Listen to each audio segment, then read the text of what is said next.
This is an interactive story, meaning the listener gets to make decisions in the story that determine the outcome. There will be links on screen at the end of each video, and the choice is yours to make on what you would like to do. And don't worry, mobile users, the links will be in the description for you as well. I suggest sending this video to a friend before you start to see which one of you makes the better decisions and lasts the longest.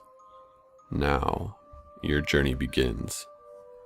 You've been planning this expo for a month and a half now and are finally feeling confident enough to take action. Urbexing, or urban exploring, the Cottage on Stillshore Island.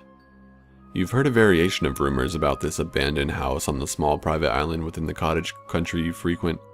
You don't know what to believe to be true about the cottage, if anything, because the claims of the place go from it being dangerously haunted to being the home to the madman that goes around docks untying people's boats in the night, supposedly to signify that he's going to soon murder you.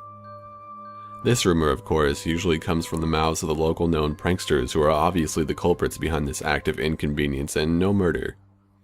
The only true fact about the place is that it was a family's vacation spot that one day they just simply stopped going to.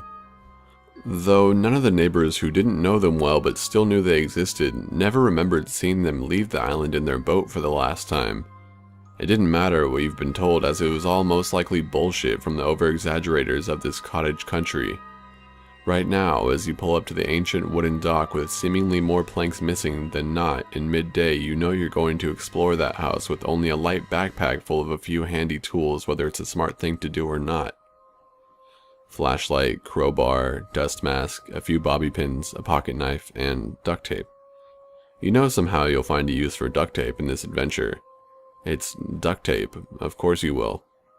You pull your kayak right up to the rocks at the base of the unwalkable dock and make your way up to the hill, where you notice rotted planks jutting from the hill in a consistent path.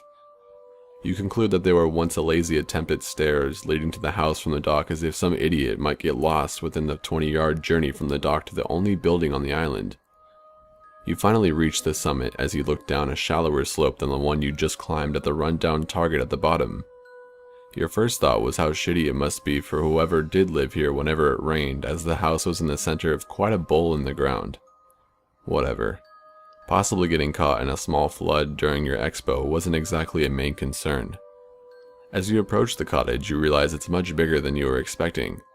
At least 2 stories, which made you all the more eager to explore. But where should you start? As you near the porch, you quickly find that the front door has been boarded up with several wood planks.